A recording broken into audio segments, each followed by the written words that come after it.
We all have a spirit, soul, and body. As we are breathing right now, we all have that. In order to have life, you have to have spirit, soul, and body. So the body is to transport the spirit. So in order for your spirit to go from one place to the other place, the body is a living body where it has muscles like that to get you to that one destination to another destination. And the spirit is the foundation of life. Okay, so without your spirit, your personality, your true identity, there's no way that your body could be living. So for instance, the breath of life. So when you're breathing, this is when you know that there is a spirit inside of a body. When the body is not breathing anymore, it means that the spirit is no longer in the body. So the spirit inside of us is the foundation of life, and it's basically our spirit that is living in one body. And everyone has their own spirits, but it's coming from the same source. And everyone has their own personality. Imagine that you went to a world where everyone had the same personality.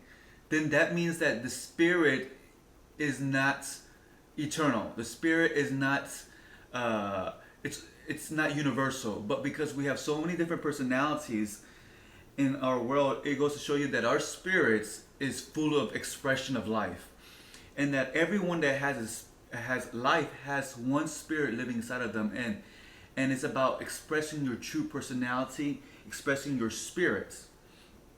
So the spirit in us is the foundation of life. Without the spirit, we would not be breathing, which is the breath of life.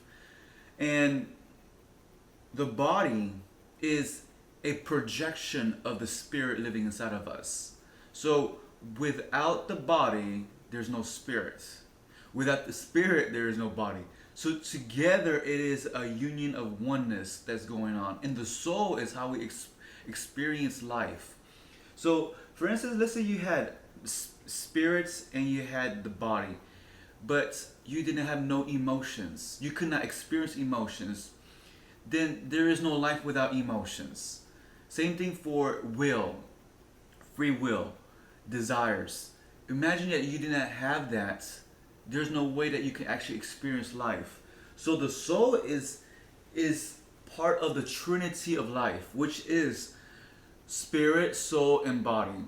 And basically, it's like this. This is the spirit, okay? It's the core of our being, and this is our soul. This is how we experience life. And then the projection of our image is the body.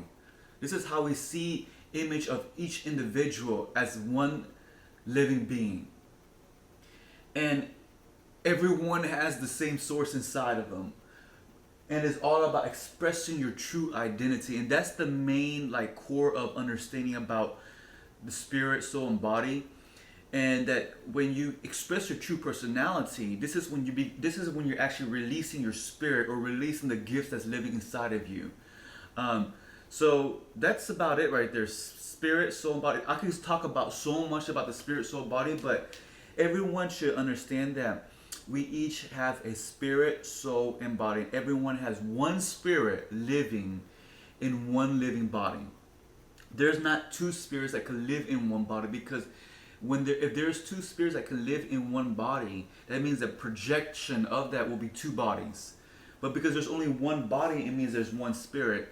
And people might get mixed up with that because they might thinking that they can think that there could be two spirits, but actually there is actually experiencing an expression of the spirit that seems to be a different personality, but it's coming from the same source.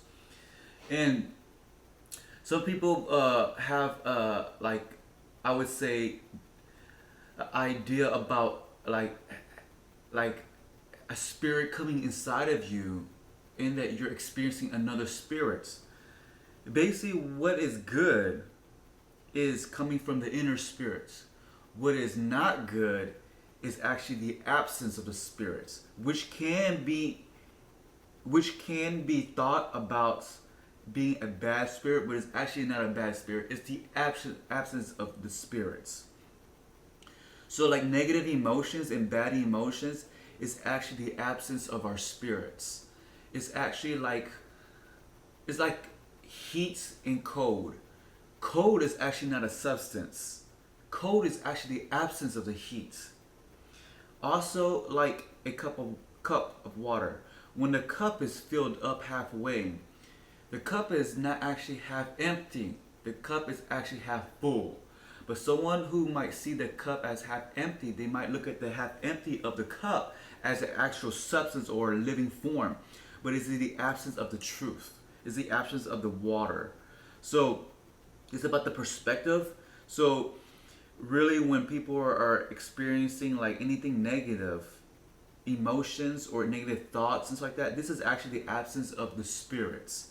Because the spirit is where there's life. Imagine you're thinking about your spirit is as water. Okay? Where there's no water, there is no life. And it's very like transparent. So like whenever you going through something negative experiences, just know that you're going through that as a lesson learned, but it's actually not truth. What's truth is what's good. What's truth is based on freedom. And I know I'm going off topic of the spirit, soul, and body, but it's going in depth of understanding that the spirit is a foundation of life, and that your spirit is essential for you to know that your spirit is your foundation and is your source. And that when you depend more on your spirit, this is when your spirit becomes more alive, because you're not using any source on the outside for your soul to use as an actual source, but you're depending on the inside source, which is the first source that has been given to us when we're born. We've been born naked without no other source on the outside. And that life given to us is actually trying to speak to us that when the life is being given to us, we're born naked, is there to show you that there's no other source, there's no other prior source but the source that's living inside of you that's keeping your body alive, which is the spirit of life. So I'll keep it as this right now.